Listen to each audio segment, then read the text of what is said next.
Sabe after me get water, me find dead Indian in bushes. Dead? Him murdered, stabbed in back. We'd better take a look. Come on.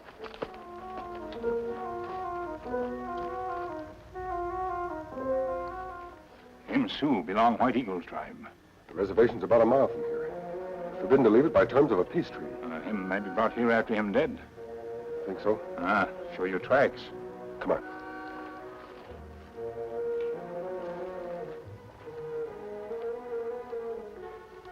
Here, 2 horses ride in, body dragged over ground. Here, horses go away. Back toward the reservation. We follow this trail, Kemo Sabe? Yes, Tonto. We're going to try to find out who killed this Indian and why.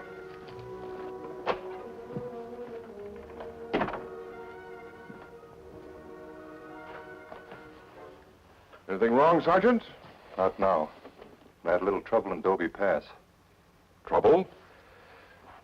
What kind of trouble? I went out there to plant some poison, keep the animals from digging near those rifles we buried. An Indian named Standing Tree came snooping around. I don't know whether he followed me there or how much he guessed, but it doesn't matter now. Well, if you shot him, you fool, it'll be traced right back to you. Being a sergeant in the Indian police, you're the only one that can carry a weapon. I didn't shoot him.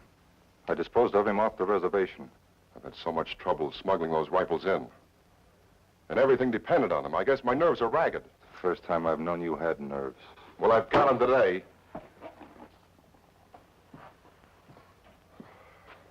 Sergeant, the big guns from the Empire Land Company are on my neck.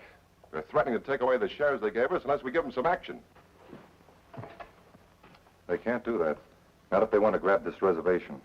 And you know they can't until the tribe breaks the peace treaty and gets moved out. Well, that's what they're complaining about. They say that it's taking you too much time to stir up trouble. They'll have to realize this thing takes time. Did you tell them I had Red Moon and several other braves lined up for an outbreak? Yes, but the big question is, will the rest of the tribe string along? Now, Chief White Eagle keeps talking peace to them. So far, he's held them in check. But I'm working on them. I know you are, Sergeant. And we'll both cash in on it. I'll be able to get away from this dirty reservation and these filthy Indians.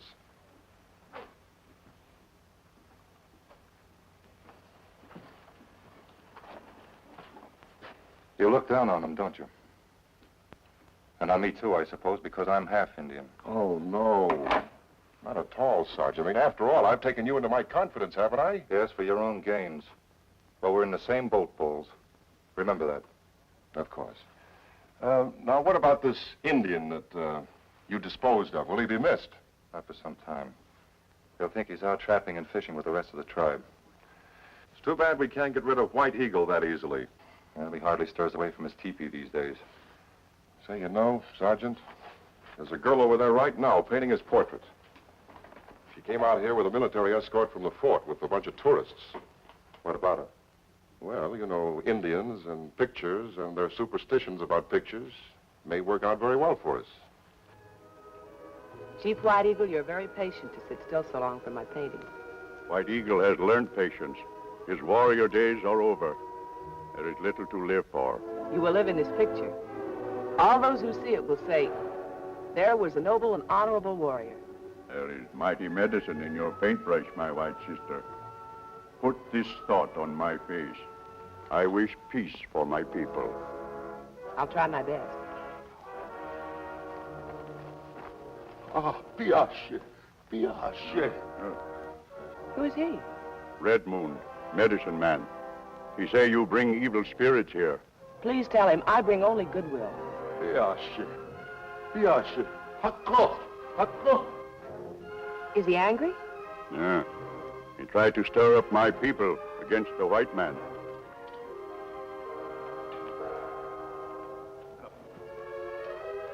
It is Colonel Stacy from Fort. He is man of honor and understanding.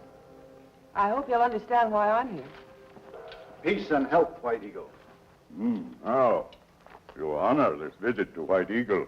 I come to see that all is well with my red brother. All is well with me, but my young braves remain restless. That is natural, I suppose. They'll adjust themselves to the ways of peace in time. I wish peace for them. I talk peace to them. I not want them driven from this land which is theirs.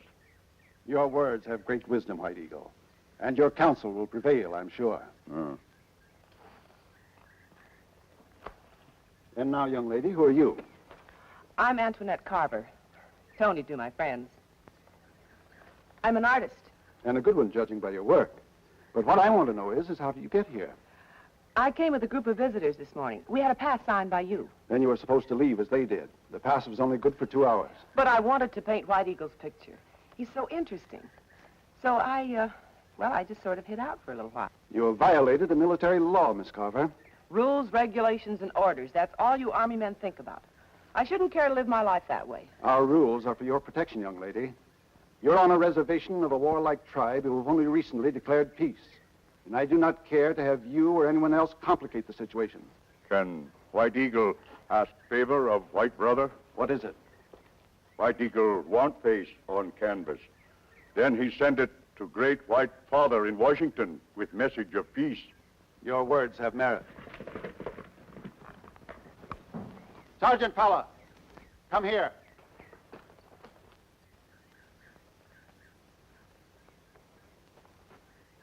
Miss Carver, you may proceed with your portrait of White Eagle, Thank you, Colonel. but you will be under escort. I really don't think I need an escort. I'm the best judge of that. Sergeant Fowler, you will be responsible for this young lady's safety. Yes, sir.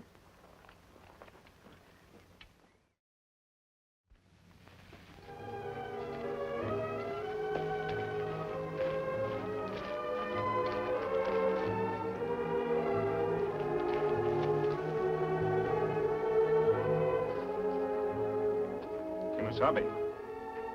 They're moccasin track. They're mark of heavy boot. That would mean that a white man killed the Indian.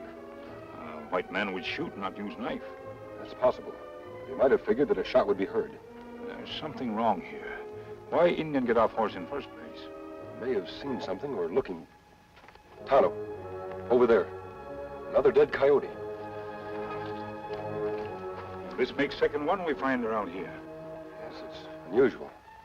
Not dead long. No wounds on this one either. No trap marks. Him poisoned. Poisoned? Why would anyone poison animals in this barren region? Coyote tracks go here. And here. This meat poisoned. Here's where the animal was digging. There's a piece of buffalo hide he dug up. I wonder how that get buried. That's what we're going to find out, Tonto. There's the reason they didn't want the coyotes digging, Tonto.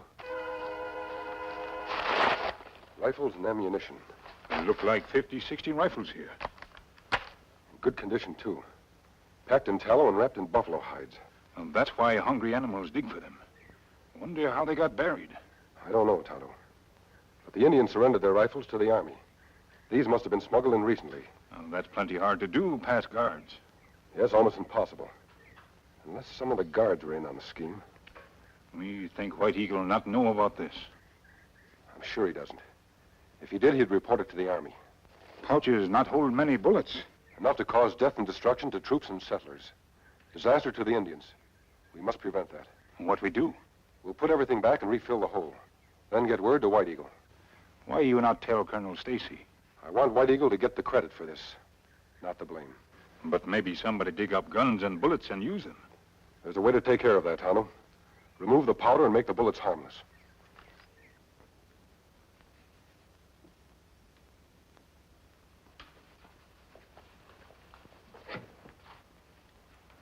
You sort of startled me coming in the back way, Sergeant. Running Bear said you wanted to see me. Yes. How long is this Miss Carver going to be around here? I think she'll finish White Eagle's picture today or tomorrow. And then we haven't got much time to spare. We've got to get rid of White Eagle while she's still here. Why does she have to be here? Because we need a sacrificial victim to the Indian superstition. Look, I know it's your idea that she'll be blamed by the tribe if anything happens to the chief. But I haven't been able to figure out how to do it. I can't kill him in broad daylight. Even the rebellious braves wouldn't stand for that. They love him. Well, you found a way to fix the animals that were digging at the rifles, didn't you? So that's what you're getting at. Well, of course, to everyone except the tribe, it'll look like a heart attack. And what if an army surgeon investigates? Once the uprising starts, there won't be any time for investigations. Afterwards, you and I will both clear out of here with our pockets full of money. Well, it's nearly time for the chief's midday meal. I'll see you later. Right.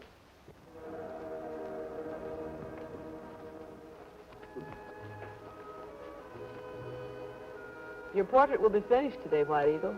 My white sister does great honor to this chief. Yes. Hola. Hola. What's it?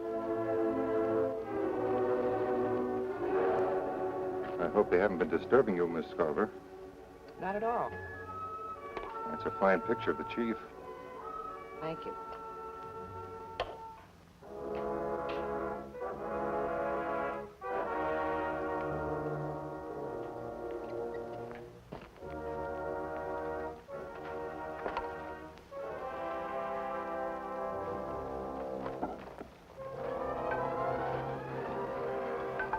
Why do you keep your chief waiting for his food?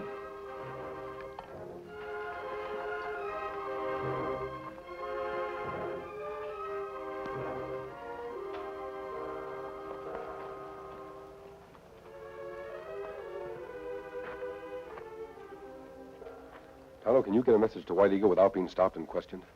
Me know many trails into reservation. Good. First go to town and get some supplies. Then head for the reservation. Meantime, I'll check on what the main body of the tribe is doing over at Blue River. Tell the chief I'm coming to see him tonight.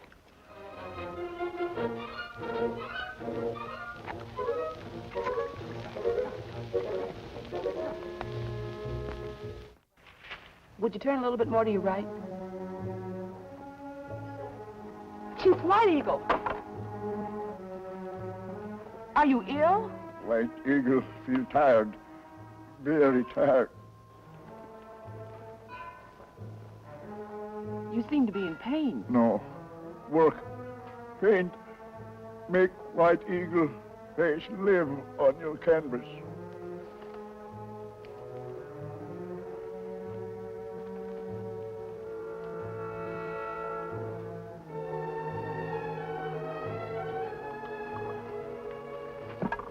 Is he going on now?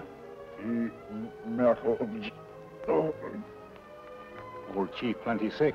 Well, can't we get a doctor? Keep voice low. If him die while you pet him, Indians blame you.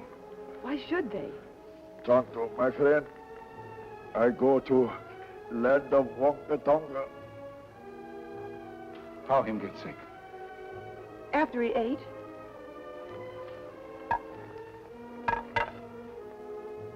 Smell like poisoned meat. Sidike. Tanjule. Tanjule. Enough, honey. Enough, honey, pop. Enough, honey, pop. Enough, honey, pop. Enough, honey. Hakko. What's the matter with White Eagle? The chief is very ill, Sergeant Paul. Send for the army surgeon. Him dead. Dead. Red Moon, take the chief's body inside. Hakko, Sidike. Sergeant, you better get girl to Fort Pronto.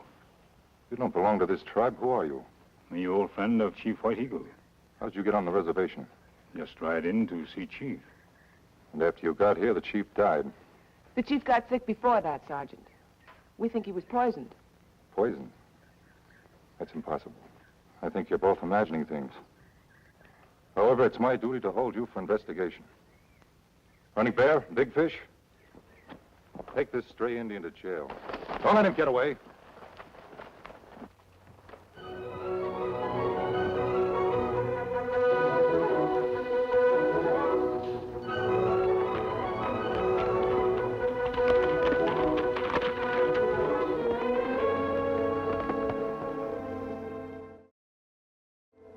Okay. You have one up. Hear me, my brothers. The white squaw killed your chief. She drew his spirit from his body and put it in her picture. Pala talk truth. This Wendigo make bad medicine for our chief. She must die. No! No, let me go! Take her, Red Moon. But do nothing until you dig up the rifles. Take them to the tribe at Blue River. Then you can kill the soldiers who will follow you. Our brother is wise. We will get rifles and make war medicine, while White Squaw pays for her evil work. Hakko. Hakko. No, no, let go of me. Scout.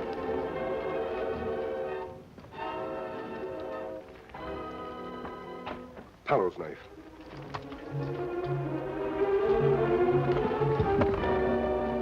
There are more satisfying things than money, Bowles. What, for instance? Seeing those who have looked down on you in trouble. Seeing the terror in their eyes. The fear of death in their faces. Yeah, I'll still take money. You better be getting on over at the fort and tell them that the Indians are on the warpath. There's no rush. We want to give them plenty of time to get the rifles distributed. In the meantime, we have this stray Indian on our hands. Yeah, he does present a problem since he and the girl saw so much. The Indians will take care of her. But right now, we'll take care of him. Let him out. Let him out? Why? Listen. He's going to try to escape. He'll attack me with this knife. And I'll be forced to shoot him. That's a very convincing story for the colonel, Sergeant.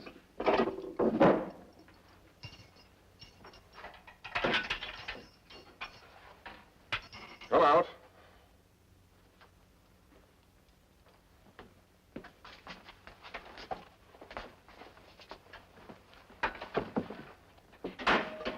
He's trying to escape now, Sergeant. Shoot him. Hold it. Drop your guns.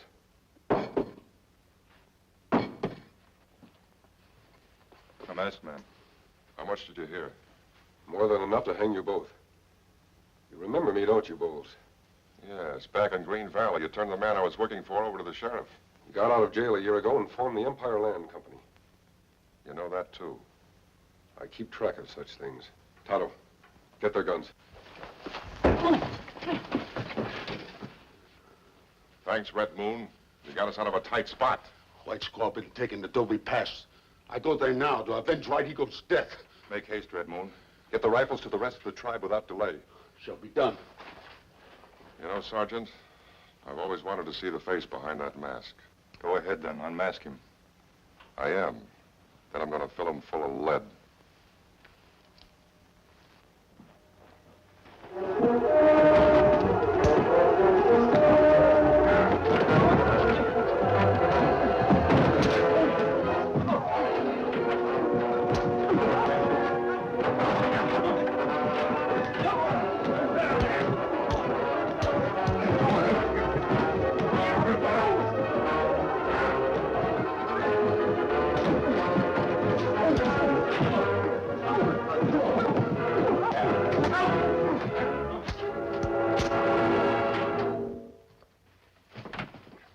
Indians blame white girl for death of chief. We've got to save the girl and keep the Indians from going on the warpath. We'll lock these two in the cell and get there in a hurry. First, let's tie and gag these two.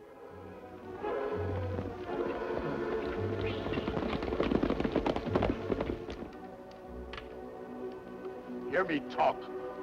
Have no fear of the soldiers. Their bullets cannot hit you. Yours cannot miss. This will be reward for killing White Squaw, whose medicine brought death to White Eagle. Go, get wood. Hako. Go. Amamana, kanistana, kiwatani chitaho. Yeah, kia inistio.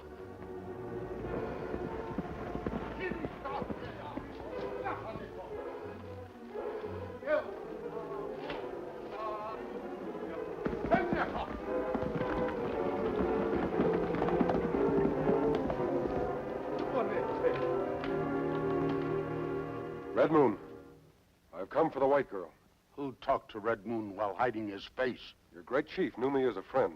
In an hour of need, I served him. Now your people need my help again. I hear a crooked tongue. You and that Indian are scouts for soldiers, our enemies. Remember my words. Their bullets cannot hit you. Yours cannot miss. Shoot! Kill! Your guns are useless against us.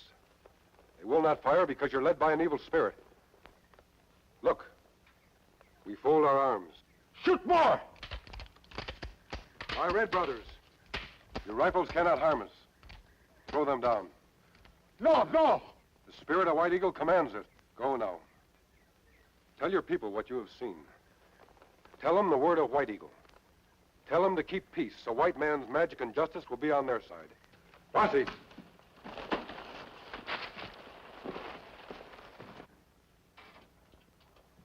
I want to thank you for stopping the Indian uprising. I wouldn't call it an uprising, Colonel. No, what would you call it taking up arms? They voluntarily abandoned their rifles. No hostile act was committed against the Army. That's true. They were victimized by the dishonesty of Bowles and Sergeant Pala. But I'll see that they pay for the outbreak and not the Indians. That gives me great satisfaction, sir. Bye, Miss Carver. Bye. Adios, Colonel. Goodbye. Well, young lady, you got more excitement than you bargained for. Indeed, I did. And, Colonel, I have much more respect for military regulation. Well, I'm glad you learned your lesson without too great a cost, Miss Carver. There's one thing I still don't understand. Why didn't the Indians' guns work against the masked man? He told me why. After he and Tonto found the rifles, they made the ammunition useless by removing the powder. So that's it. And the Indians thought it was white man's magic. Yes, but I call it excellent generalship. I'd love to paint that masked man's portrait, Colonel. Do you think it could be arranged? I doubt it. You see, he's the Lone Ranger. Hail,